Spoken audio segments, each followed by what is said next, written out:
Pending లో ఉన్న బోధన రుసుములు ఉపకార వేతన బకాయిలను వెంటనే విడుదల చేయాలని అఖిల భారతీయ విద్యార్థి పరిషత్ రాష్ట్ర ప్రభుత్వాన్ని డిమాండ్ చేశారు. పేద మధ్యతరగతి విద్యార్థుల జీవితాలతో ఆడుకోకుండా పెండింగ్ లో ఉన్న 8,500 కోట్లు విడుదల చేయాలని కోరారు. త్వరలో ప్రారంభమయ్యే అసెంబ్లీ సమావేశంలో విద్యాశాఖకు బడ్జెట్ 15% కేటాయించాలని కోరారు. లేని పక్షంలో మరోసారి రోజు వేలాది మంది విద్యార్థులతో కలిసి అసెంబ్లీ ముట్టడిస్తామని హెచ్చరించారు.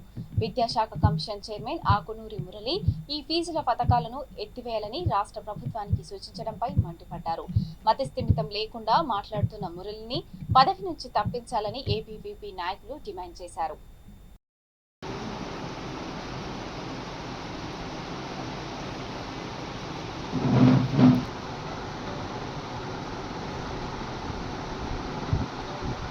నా పేరు సురేందర్, ఏబీవీపీ బషీర్బాగ్ నగర కార్యదర్శి.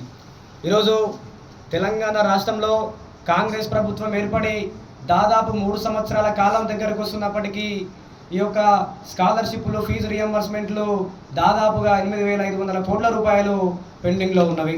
మరి యొక్క తెలంగాణ రాష్ట్ర ముఖ్యమంత్రి రేవంత్ రెడ్డి గారు గత అసెంబ్లీ సమావేశాల్లో తెలంగాణ రాష్ట్ర విద్యాశాఖకు కేవలం 7% పైన నిధులు కేటాయించి పేద విద్యార్థులకు అన్యాయాన్ని చేస్తున్నాడని అఖిల భారతీయ విద్యార్థి పరిషత్ స్పష్టంగా తెలియజేస్తూ ఉంది.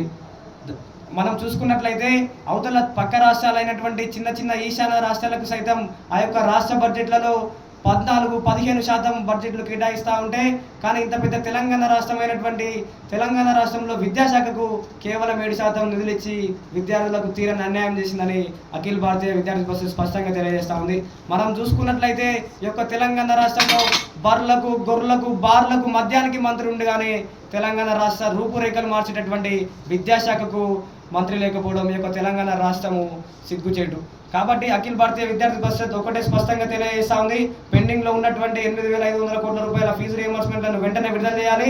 అంతేకాకుండా రేపు సోమవారం నుంచి అంటే 16వ తారీఖు నుంచి జరిగేటటువంటి అసెంబ్లీ సమావేశాల్లో కనీసం విద్యాశాఖకు 15%, 16% నిధులు కేటాయించాలని అఖిల భారతీయ విద్యార్థి పరిషత్ తెలియజేస్తా ఉంది.